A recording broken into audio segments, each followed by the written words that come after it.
Hey everybody, this is Talkative Carl back again for another movie spoiler review. And today, and honestly, I did not plan this at all. I just knew I wanted to do this now because I've been sitting on it for like at least over a year.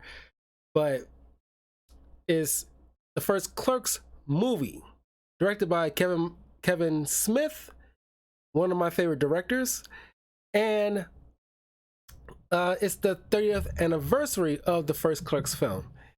And of course, I am doing all the Clerks movies. So I'm doing one. I want to do like back to back because I have not seen the third one yet. So I definitely want to do a review on the last two films. And I remember it's 30th anniversary. I did not plan that. I swear I did not plan that. Not just now, but just yesterday I found out it was the 30th anniversary. So it's just crazy coincidence. But the first time I think I was first introduced. Well, I was about to say like, I think I saw Mallrats first. But I don't know, it's kind of blurry. It's been years. But the first time, I'm just going to just put it right there because I can't really, say concretely which one came first. But when I was in high school, during the film studies class, our teacher showed us the Kevin Smith movie Clerks. Completely unfamiliar with his work. Didn't even know he played Silent Bob until around like Mallrats, when I did eventually see that. And I was just, because like I seen black and white stuff before, like I watched the Three Stooges before, but it's like in terms of black and white films, never seemed to be engaging to me when I was young. Of course, when I grew up, like it became I knew the importance of certain black and white films, but Clerks was the first black and white film that I was really engaged in because it was just like a short production thing. It was his first film, and it's really good. It still holds up to this day, and it just is one of those movies that it's kind of like the movie Friday or the movie Collateral. It's just like something about movies that takes place in one singular day and doesn't feel rushed or like you're like rushed or you're running out of time or anything like that. It just seems tight knit in the right ways that you can tell point A, point B, and point 3 before the credits roll, and it all makes sense, linear sense.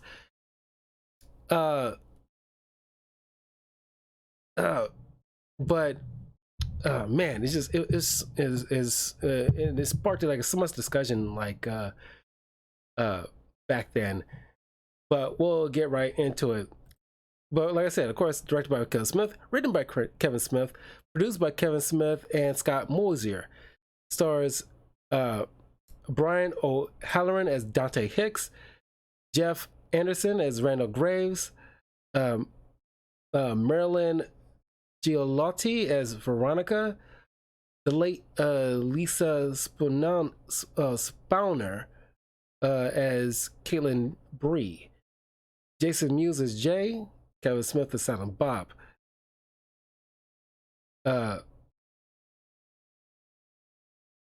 And Scott Mosier is actually, if you notice in the film about this angry customer, waiting for Dante to finish playing hockey,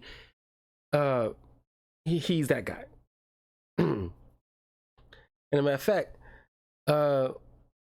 if you have watched the Kevin Smith show,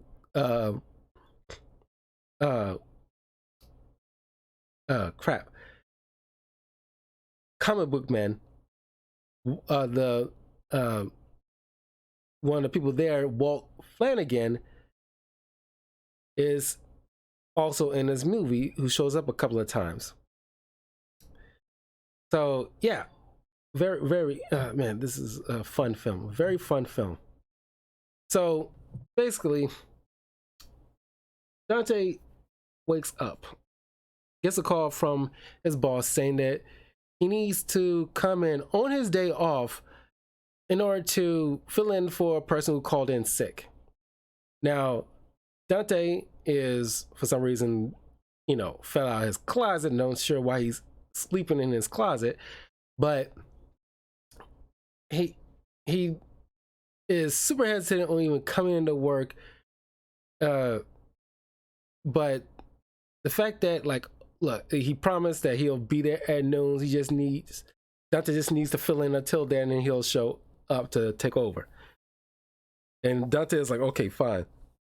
So he gets dressed, he drives all the way to the Quick Stop convenience store, which is right next to a video store where Randall works at.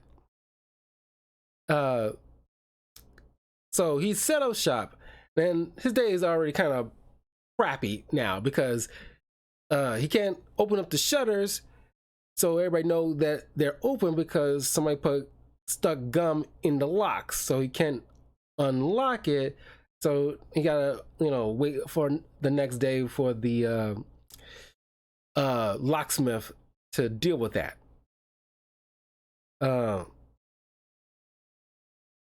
Then his day, is it's like a rising tide of just nonsense Brian's dealing with. Not Brian, Dante is dealing with. And then the first crappy customer he's dealing with is this guy who turns out to be a chewing gum salesman, but he's very undercover. But he sees people coming in buying cigarettes, and he's like, "Are you sure about that?" And he starts showing him like pictures of like a cancer-rated lung and everything like that, and like those little thing for people who use voice boxes to speak because they smoke so much.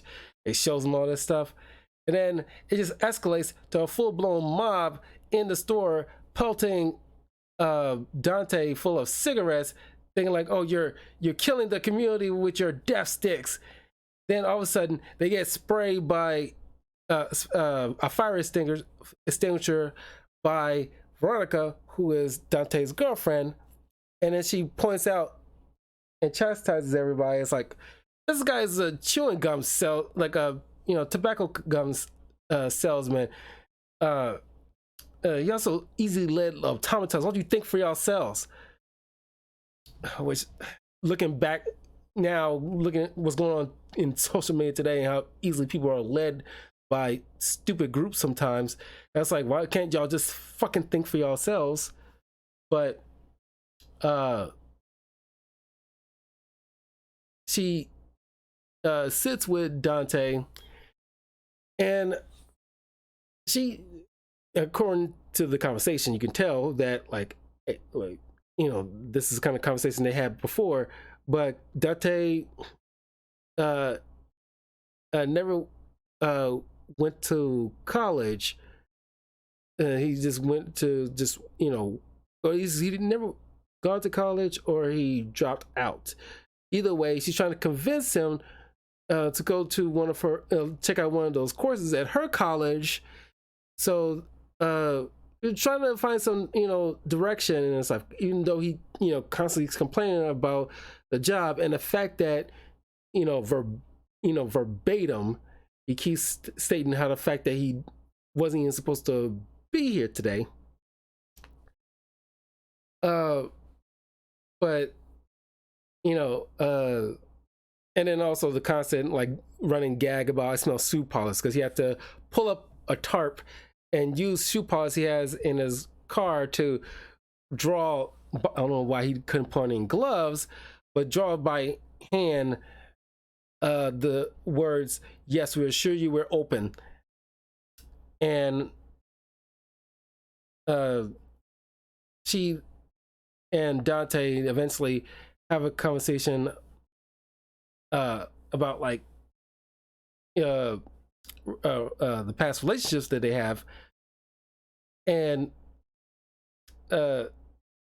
she asked like how many girls had he been with before her, and he was like 12. And then she smacked him upside the head, like, you're like, what do you hit me for? I was like, you're a pig. It was like, you know how many guys I slept with? Do I get to hit you when you hit me, when you tell me? It was like, yeah, because it's like, you know, I don't know what the hell, you just, your knee-jerk reaction to smack him. But she said 3. It was like, oh, wow. You would think it was such a respectable number, you know, these day and age. You'll think like, you know, a person's a virgin by comparison to many, you know, partners girls these days could easily have. But some guys pray for 3. But anyway, including him, he'll be 3. But I just want to put on the fact that not that Dante is ugly. He's not ugly. He's a fairly handsome dude, and he's very articulate, you know, and I'm pretty sure he's very, you know, of a charmer. But 12 seemed, him being like 22, he said, 12 seems like, I don't know, you know, let's say he, you know, got laid, let's say 16, so that will be 6 years in between that time. So, you know, and at least, and he says all 12 were his girlfriends, and it's like, no, I might buy that, you know, a few of those girls, including Veronica, will be your girlfriends, but others should have just been like one night stands. And I was like, you know, girlfriends might seem, you know, a bit strong, especially 12 in a row. And I was saying in a row, like it's back to back, you know, girls every day kind of thing. But it's just like, I don't know, man. Like, I would buy, given his age, how he looks, or he carries himself, I say Dante would have knocked down maybe half of that. Maybe 7 girls. Maybe I'll push it that far. But honestly, 12 seems excessive, but I don't know. That's what, like, you know, Kevin Smith put in the writing. But I don't know. 12 seems kind of excessive, even for somebody like Dante. But then they noticed there's oh, and then they had a conversation about sex, and I kind of like this because it kind of speaks a lot today. It's like, you know, as Dante puts it, and he's kind of right, making a guy climax isn't all that freaking challenging for a girl because, you know, we don't require much to get us off. You know, getting a girl off, that is, there lies a challenge, and when a guy or a girl manages to do it, you know, you get a sense of accomplishment because, like, you know, it's not easy. You can, if girls be realistic, honestly, if y'all play with yourselves, how often do y'all get yourselves off sometimes? And some there's a few girls that, you know, can't climax whatsoever, and it's like, you know, so yeah, a guy would feel pretty freaking macho if he's make a girl climax. So it's like, yeah, so you know, there is science behind that a bit, you know. It's like, you know, some guys, it takes a while to learn that, but eventually once they, you know, do it enough times, and then communicate with the girl, learn what she likes, eventually that will come about if he does it right. Very rare you get a guy who would just instantly just know and he does it the first time out. Anyway, Dante notices his customer and turns out to be a former person that Veronica was in a relationship with. I say relationship in quotes because it wasn't actually a boyfriend-girlfriend situation. She calls him Snowball, and Dante asks why she calls him Snowball, and this is the first time when I saw this in high school. I think a lot of us, probably the first time hearing this terminology. Snowball is when a girl goes down on a guy, he ejaculates into her mouth, and then she spits it back into his mouth, and that is called snowballing. that to this day is so freaking gross to me. It's like it's like I, you know, in high school I almost vomited. It was so gross that that concept still is freaking gross to me. Ugh. Uh, but then he assumes like, oh, that's one of Veronica's friends who did it to him. But she's like, no, I did that to him. Like, you suck that guy's dick. And it's like, you know, that's like, and this leads to the funniest part of this entire film. And to this day, I cracked up. And I still remember the sheer laughter in the classroom back in the day when this entire scene kind of played out. It was so freaking funny. And it's like, you know, you say you slept with 3 guys. It is sleep with 3 guys, but you suck the you know, I make out with a guy and sometimes I go down, but I only, you know, have sex with people like I'm actually in a relationship with and really like. And it's like, how many dicks did you suck? How many dicks did you suck? That's like, okay, God, like something like 36. 36? What? So I'm 36? 37. I'm 37? Like, I gotta, she's like, I gotta go. And the customer just walks up and he's like, 37. My girlfriend sucked 37 dicks in a row. That guy, that still gets me every time. That still gets me every time. It was so freaking funny. It's just the matter of fact way that customer just replied. It's like, in a row? That was so freaking funny. And Veronica's, you know, kind of legit mad because it's like, hey, look, hey, don't look at me like I'm the town whore, okay? Because like I didn't freak out when you told me about the like number of partners you have, and this is where I disagree with Dante strongly on, because he says like, you know, why couldn't you sleep with him like a normal girl? Like, dude, I would have took the I would have taken the BJs over the fact that, because would you rather have her slept with 37 dudes or just go down on 37 dudes? I would have the go down part if I had a choice, because, you know, it's still a good deal. The fact that as a guy, you go with a girl and she only been with 3 dudes before you, or 2 dudes before you, you making me, and you being the third. I would take that any day in the freaking week, honestly, and especially to this day, in this day and age and data market. Oof, that is a godsend. And then so she's like, you know, I'm gonna leave to class. When I get back, I expect you have a different attitude. And then he leans out the door. It's like, hey, try not to suck any dick in your way to the parking lot. And this dude standing by just starts getting up and leaving. I'm like, hey, get back here. To this day, that makes me laugh so freaking hard. It was so beautifully done. It was great. Oh my god, that's brilliantly done. To this day, makes me laugh. Oh my god. Oh god, it never gets old.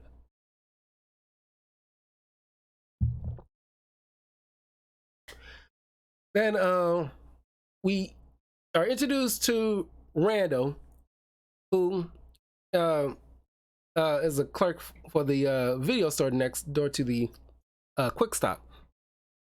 And because I love Randall. He is such a troll, my kind of troll. And this woman is standing out because the video store is supposed to open at 11:30, and she's been there since 11. And he shows up and it's like, you know, he's still not open. All right, nope, I've been standing here for 30 minutes. And she's looking for this videotape that's literally sitting on the shelf. And so he's like, oh, I'm looking for that too. Like, I was here first. I bet you $20 I get it before you. And it's like, I'll take that bet. So he goes into the Quick Stop to say what's up to Dante. And it was right after Brian Dante had an argument with this old dude. Now, I'll get to this in you know, further into this later on in my review, but you know, when you worked retail before, you should know, or if you just in any job that you deal with customers on a daily basis, You know how sometimes they can just be so like either a-holy or stupid or just genuinely nice people. As uh typically those three things. And uh, no one wants to just grab the crap and get out. They always gotta pull some crap. Uh, and this is me speaking as an introvert because I don't really like talking with strangers all like that if I can help it. Unless I gotta warm up to people. Uh, and, especially if I'm working, it's like I don't know you like that. I ain't trying to like, you know, yeah, like grab a crap, get out, leave me alone. I ain't trying to talk to you. Anyway, uh, Rando gets the keys. Dante was getting his argument with this old dude who was waiting in front, like to uh deliver back a tape, and he's being like crotchety old dude, and he forgot, and he's being like just you gotta be careful how you talk with people. Whether you're in like the service end of things or a customer end of things, you gotta be cordial. Sure, you can probably be a little annoyed, but try to maintain some level of freaking composure. But you being nasty to a person that has nothing to do with it, and it's like, oh, you're a smart ass, huh? So he leaves and forget his keys, and Dante is like tosses in the trash because like should have been fucking snobby. So go show like you gotta like treat people with decent a decent enough respect. Um uh so Randall walks by that guy who's looking for his keys, is like, yeah, you see any keys around here? Like, and then like Randall quote like Indiana Jones uh crap, what do you say? uh crap, something like Dr. Jones. He made a short round uh line from Indiana Jones, and uh and he opens up the video store, and this dumbfounded look on that lady's face as he Randall lets her in, and it's like, girl, is this your first time coming into the store? Because if not, you should have noticed if he had worked there before. So I don't know, it just seems like it's like maybe it is the first time her coming to this particular store, but it never got the resolution on if like she actually paid him the $20 or he just like decided not to like take it just to because he's just after with her. uh but God. So Randall spend well he uh deals with a fair amount of time in the morning at the video store. He barely in it. After he deal with like an old lady customer, he was, in all fairness, kind of uh, some might argue rude, but his like uh uh matter of fact, very like it's like when she's like, you tell me like is any of these one good, and he's trying to read a paper and it's like, I don't know, because like he's supposed to be doing his job obviously, so he should be more attentive.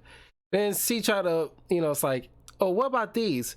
I don't know, like these are the same ones, and it's like, I don't appreciate your rules, ma'am. It must be good to be feel right to point out some people's shortcomings, so it must feel good.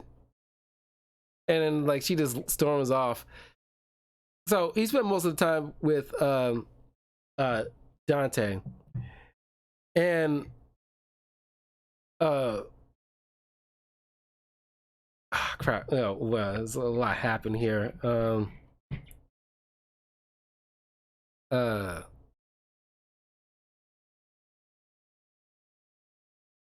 uh oh uh uh uh there's this, like, is straight up how like certain sensitive ass people are today. But uh Walt Flanagan, who plays two different roles here.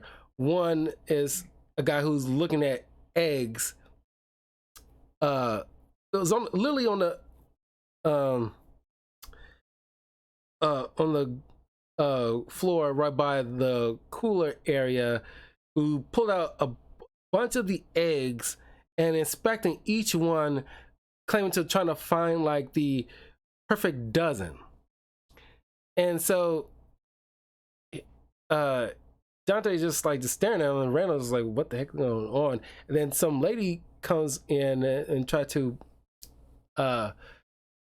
purchase some stuff, and she points out, oh, he must be a guidance counselor. Like, why you say that? Because like she's seen this kind of thing before in many other stores where there's always guidance counselors who who's kind of have like a break insanity a bit, and so they they don't harm anybody and they pay for what they break, but they always they claim, like, one of them claimed that it's like when somebody tried to stop them, they freaked out, and it's like, if you don't about freaked out about the fact that nobody takes pride in their work anymore, kind of situation. So she leaves like a bit of like a wise lesson to the boys about, like, that's why you gotta find a job that you enjoy, boys. That's why it's so important to find something that you love to do. That's why she says he masturbates monkeys, I guess. I don't know. It's a very weird job that you want to brag about, but sure, if you get some pleasure out of it and get paid well for it, sure. But then Walt Flanagan shows back up again, playing as a different person who is like, as Dante and Randall is like having like a discussion of like a sexual nature, and this dude freaked out like, oh my god, I'm never gonna show up here again. And it's like it's like, and Dante is apologized, got carried away with the conversation. I don't know. I don't know. Sorry's gonna cut it anymore. I don't know. Sorry's gonna cut it. I'm very offended. And being a troll, was looking at like a nudie magazine. It's like, you think that was offensive? Look at this, and he shows like a image of a woman's vagina. I was like, oh. And it's like, and then Randall just states like, man, the people just way too sensitive to this. Oh my god, man. These days, it's plenty of guys and girls who are like this customer, and just freak out on every little thing and takes things way too seriously than than it needs to be. Everything is so doggone sensitive, and it's like, God, you don't need to bug up your ass about every little thing. There is such a thing as sticks and stones that may break your bones, but words won't never hurt me. You gotta let things roll off your freaking back. People are too freaking coddled, and it's like, God, it's just annoying as hell. It's like, can make a passing joke that might be borderline race sensitive, but I went to like the ugly Christmas sweater party. I met up with some people, and one guy had like a Christmas sweater of a knitted picture of Will Smith slapping Chris Rock, and I laughed. That was funny. I didn't get a bug up my ass about it, and nobody who's seen it did either. People need to just calm down. You don't need to freak out on every little thing. And that's why, like, when things that need to be freaked out over about, it's it's all drowned out by all the constant sensitivity of every little thing. But anyway, uh, uh, and then uh, Randall was looking at this newspaper and he points out, because they have this discussion about like one of Dante's ex-girlfriends has passed away, and in her wake is actually today. And also talking about like, Caitlin Bree, and how even though Randall points out, dude cheat on you a lot, dude, and Veronica is like a decent chick, but Dante's still pining over Caitlin. And Randall points out on a news article about Caitlin being engaged to this Asian design major guy. So this leaves Dante astonished because he haven't heard about it, even though he still stays in contact with Caitlin. So he even called the newspaper to see if it's like a hoax or contact, Caitlin, but he's not getting any answers. So he's freaking out about that, on top of the annoying customers, on top of the fact that he's not supposed to work here, and on top of that, he's still waiting on his boss is supposed to show up, which is reaching towards noon, and then Veronica eventually shows up with a platter full of lasagna, and then she's glad that he's calmed down a bit, and Randall put him in perspective, about like, the fact that you don't know those guys, you never seen it, so it's kind of out of sight, out of mind kind of thing. Even though he still teased, it's like, 37. Like, he's making slurping noises, and it's like, yeah, I like Randall. He is like my kind of troll. And of course, every once in a while we poke back outside to see Jay and Silent Bob's shenanigans with like, random walkabouts. They're fine, but it's, they're fine and funny enough. It's, it's just like one with the well, I still enjoyed it. What I'm saying, I don't want to gloss over that, but one in particular with like Bob's like Russian cousin who wants to be like a metalhead, and he does that little song like "Berserker, don't you Berserker." That thing that always stuck with me. I don't know why that always stuck with me all these years. It means zero, but it stuck with me all these years. But of course, Jay is a total freaking prankster too, literally drawing like a comic book word balloon, or at least cutting out like a thing in like a magazine with like a white background, and write the words "I.E. cock" on it, and he tapes it on like the door, and he makes Randall opens up the door, and it's literally like a word balloon of his face as he's like facing the window, and they just laughing at him. So I was like, God, that's so freaking funny. Yeah, they don't play pranks like that no more. Anyway, so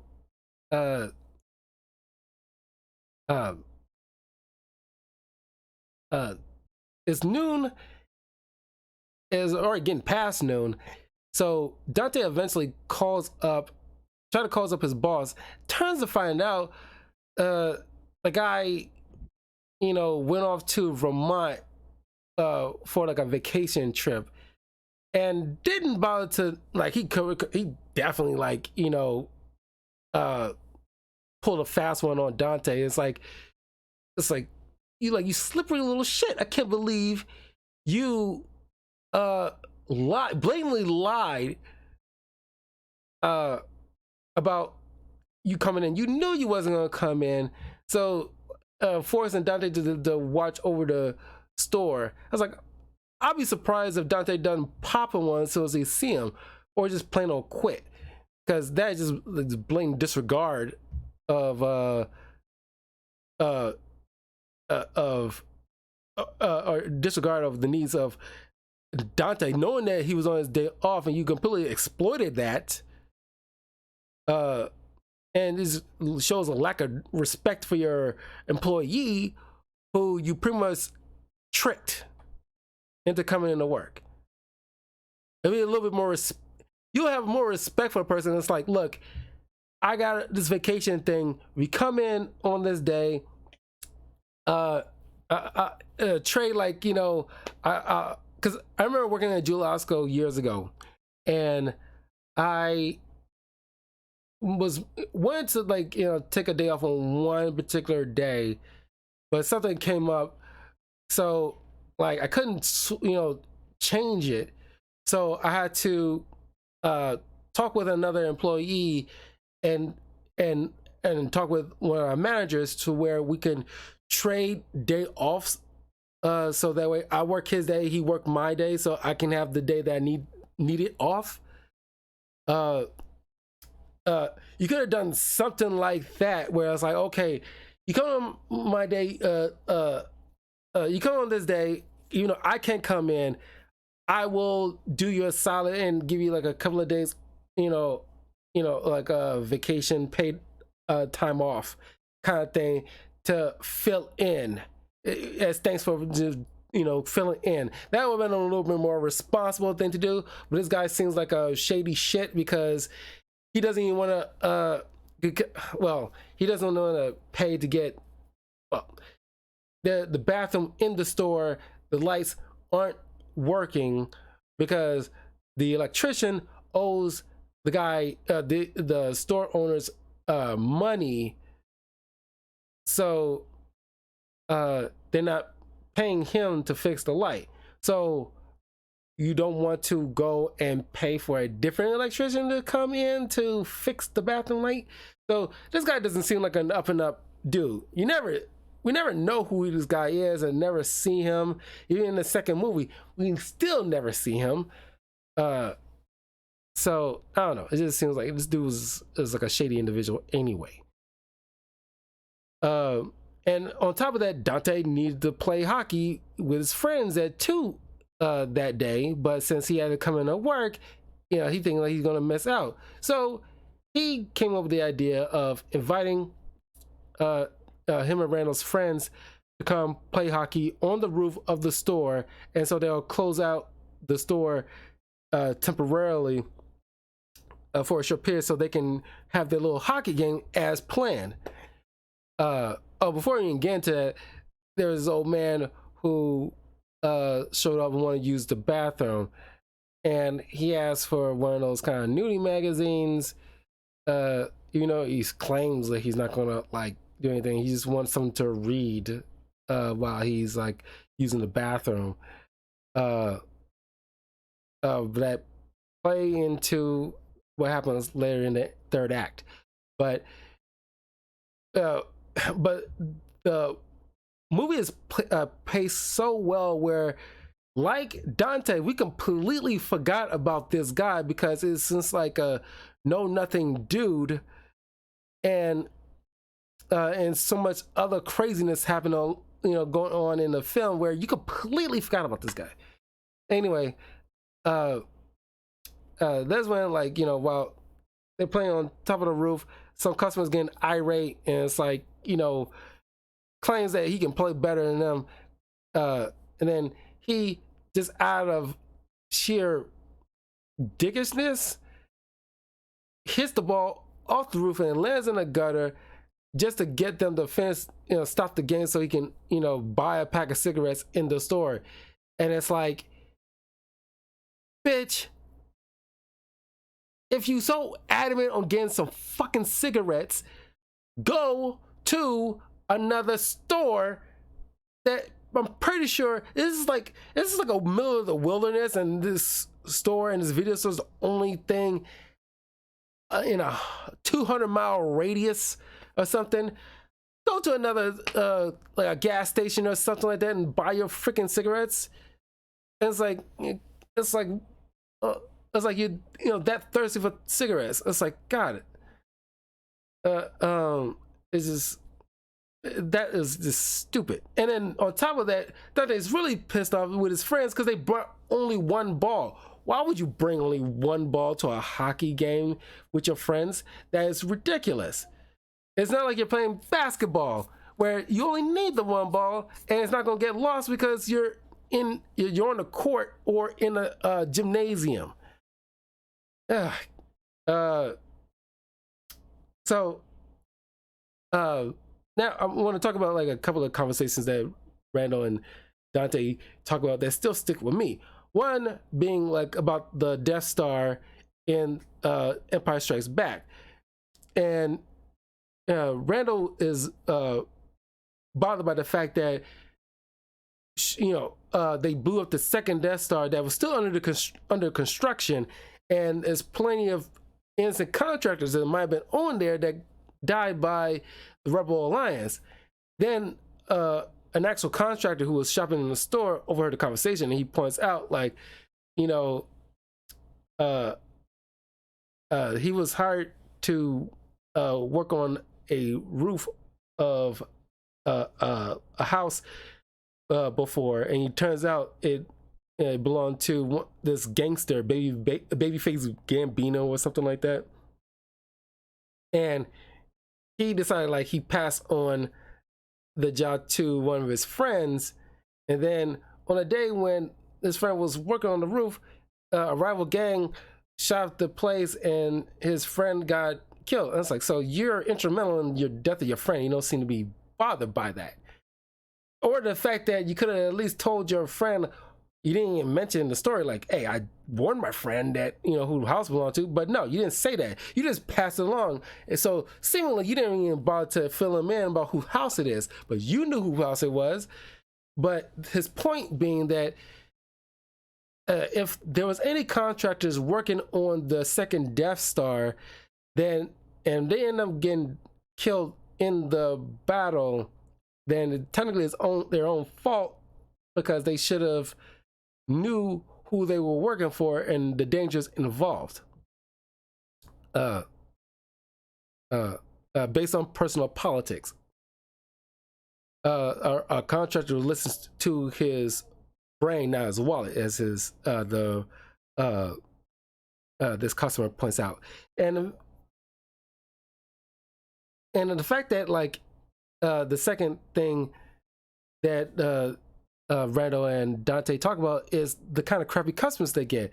Like, Dante gets like the milkmaids, where, and we all done it before. So every time I look at the date of a milk that I want to buy, I always think of this particular scene in Clerks, where I was like, I do not want to be like the milkmaid looking all through the milk, trying to find that one milk that won't expire for years to come, kind of thing. It's like, I do not want to be that person. Like, I really don't want to be that person, but I end up, like, doing that because, like, if I want to have some cereal, I buy like 2 or 3 boxes of cereal.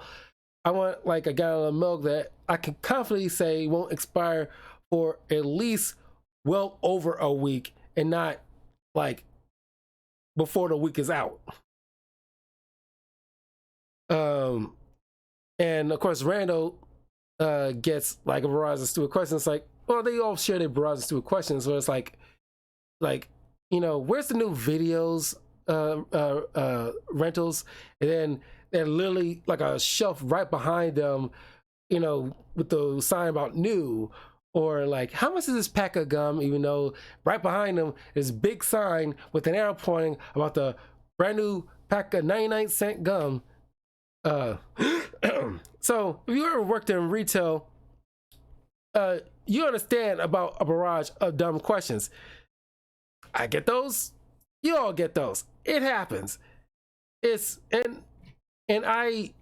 mean, we all been there on the other side of things too, where we ask certain questions where it seems fairly obvious, and it's like, you know, I don't know. I try not to go around try to ask questions because I want to see if I can try to find it first, so that at least the well, if I'm going out grocery shopping, I want to at least make a list of what I want, so that way I go to the direct aisle where I know where they are, so I don't sit there.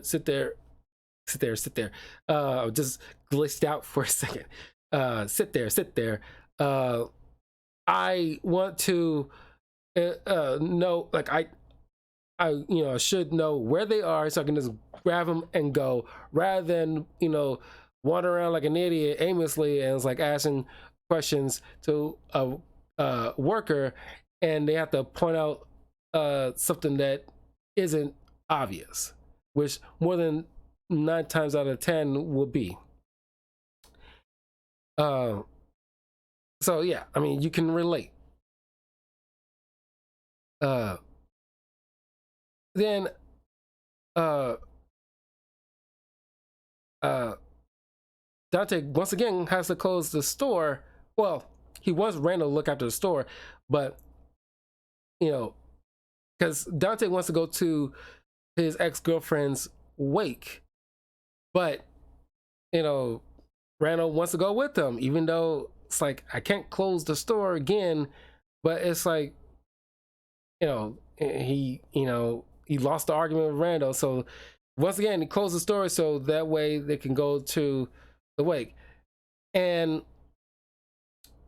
they show up, then it briefly cuts to them running out the house and running to the car and taking off. And it turns out Randall leaned on the freaking casket and accidentally tipped it over, and the body fell out. Like, dude, why would you lean on a casket? And as a matter of fact, shouldn't, like, maybe it's because it was way back in like the 90s, so it's like, but even then it's like, you should have like a, not like an, no, not a table, it's like an actual structure where the chances of somebody leaning on it and causing a tip over is not likely to happen. But I don't know, it just seems like, wow, it's kind of like asking for anybody. Like, how many castles was tipped over throughout the years before somebody come to realize, okay, a funeral home come to realize, okay, we better put like a stronger structure for these castles to lay on to prevent anybody accidentally leaning on it without thinking and causing a tip over and causing a ruckus. So they head back to the store. It's already getting to the evening, and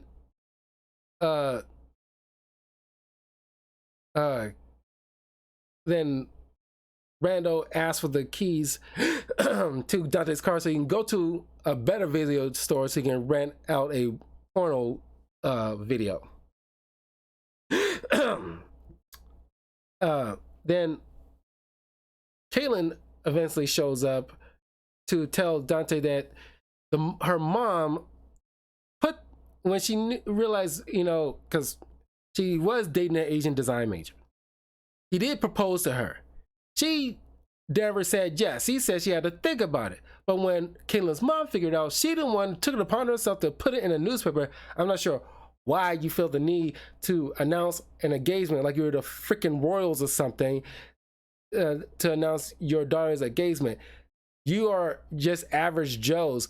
Don't know why you feel the need to announce it. What is it about this Asian design major that makes you like want to announce it to the world, like, an Asian design major? Oh my God. And it's like, you're not the part of the royal family. You don't really need, and the newspaper thought that was newsworthy to put it in the paper. I don't care if it's a short column.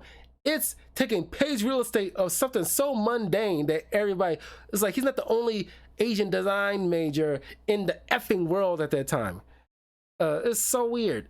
But it's like a huge deal. So Caitlin, left school, took an 8-hour train ride to get over to meet up with Dante because she knew that he'll be freaking out about this. And she knows that he is already with somebody seriously, but he's still pining after her, even though these two want to be good together. But they still have a bit of feelings for each other, even though it's apparent that Caitlin has cheated on him in the past. So clearly it was like a toxic freaking relationship. So it's more so lust than love. So they agreed to go out as Dante was going to leave early with Randall locking up for him. And he tells Randall, and so he goes to, get changed and come back so he can, they can go on a date early that night. But Caitlin shows back up after changing and informing her mom about the situation, which obviously the mom's not, too thrilled about that. So Caitlin went to go use the bathroom in the back. Dante eventually shows up. Some time has clearly had, gone by, and Randall points out, like, yeah, she's been down back there for a while now. She leaves out, and she's just like in, orgasmic, ecstasy, and she's like, oh my God, Dante, you was amazing. And it's like, he was like, I was not back here. I just showed up. And now it's like, everybody's getting worried. It's like, okay, who the frick is back there? Cops showed up. And turns out that old man who went to use the bathroom with a nudie magazine, he was masturbating, he had a heart attack, and that's where, like, Caitlin found him. Now she's pretty much catatonic and needs like years of therapy. So now Dante's super depressed now, and Randall's trying to, like, pull him out of his funk, because he's been, as Randall put it, and it's kind of right, he's been bitching all day. And here's the major thing going on throughout this entire film: the fact that Dante isn't happy with the current circumstances in his life, as he's working through the convenience store where he's not appreciated, he's not getting paid well, and yet, as a matter of fact, the good customers that come in, or even like certain bad customers come in, it kind of feeds something to, it's like life's trying to, like, hello McFly, are you there, kind of thing, to Dante. And he's ignoring the signs where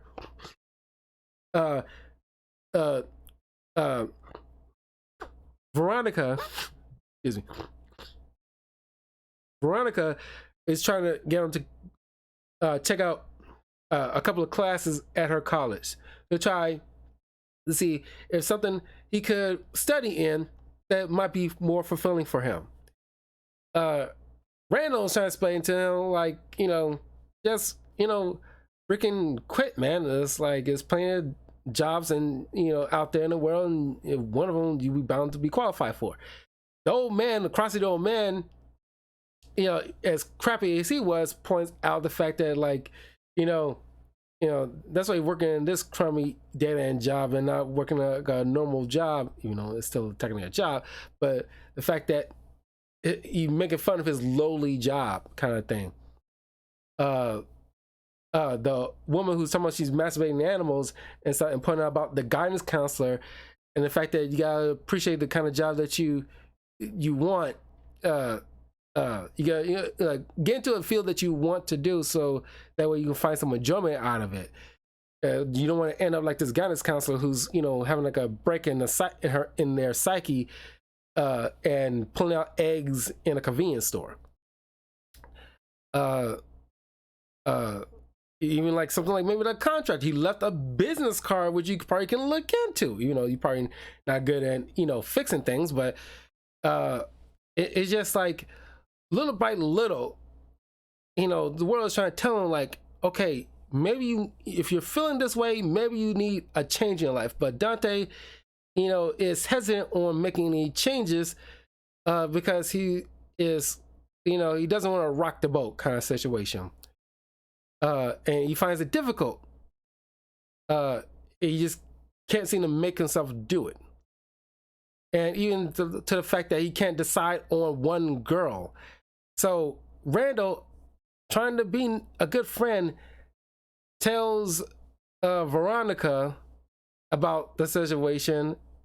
It wasn't really in his place, but his heart was in the right place. Veronica dumps him. Dante and Randall gets into a fight, and then things really escalate and blow up. And Randall just lays into Dante. It's just like, stop blaming everybody else for your freaking problems. Shit, or get off the pot. So they clean up the store from their fight, and they reconcile. Dante explains that, you know, he's going to go to the hospital, check on Caitlin, make sure she's okay, then have like a nice long talk with Veronica. And then the movie ends with Randall tossing the tarp with the open sign out on Dante, saying like, "You're closed, Dante," and the movie ends. A really good film. It's like a nice kind of like narrative. Oh, another really good words of wisdom as in these kind of movies is always from Silent Bob, because he only speaks one time in the movies that has Jay and Silent Bob in it, and it's always at the tail end of the film. And in matter of fact, even Jay points out is the fact that, man, Veronica seems like a cool dude, man. It's like, you know, like we see her bring you food, and it's like, you know, I have plenty of girls, I have plenty of girls, but all they want from me is weed and stuff, man. Nobody brings me no lunch. And Bob is points out, it's like, you know, there's plenty of girls out in the world, but not many bring you lasagna. And it's so true. Yeah. And it's like, you gotta find like the right person for you. Don't try to shoot for the moon and try to land a freaking Jessica Alba or something like that. Sometimes you can find like a nice ordinary girl or guy or girl that's in your freaking lane.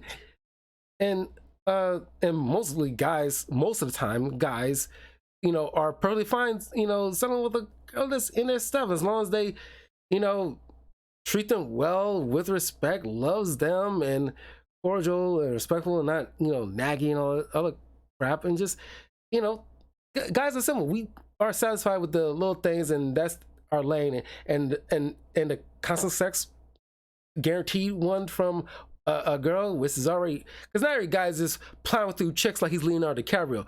We're perfectly fine just having just one girl. And the fact that, you know, a girl goes out her way, goes from school all the way to home, fix lasagna and bring it to your job, yes, that is a keeper. Veronica was like one of those movie girlfriends that is just stellar. It's like a stellar movie girlfriend that goes out of the way because she was thinking of you. Despite the argument you had earlier, she still went on her way to fix you lasagna. And, you know, because I don't know how long lasagna freaking take. I don't eat lasagna because I don't like cheese. But the fact that, you know, a girl goes out of her way because she's thinking of you, and that's a mark of a good wife on top of that. Because a girl who's like thinks of the world you and cares about you to make sure you're eating, that is just golden. But that's where the movie ends. God, it's still a classic. One of my favorite films of all time. And Kevin Smith, one of my favorite, like at least top 5 favorite directors of mine of all time. But anyway, I will get to Clerks 2 and 3 later in the week. But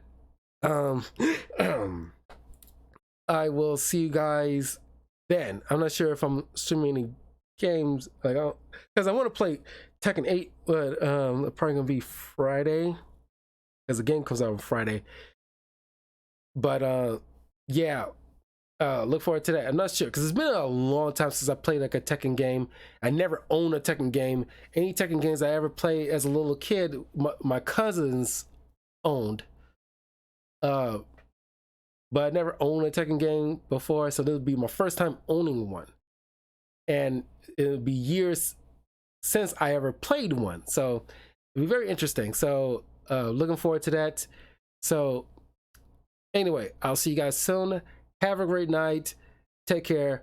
Like and subscribe. Share this with your friends. Follow me on links in the description below. And I will see you all soon. Peace.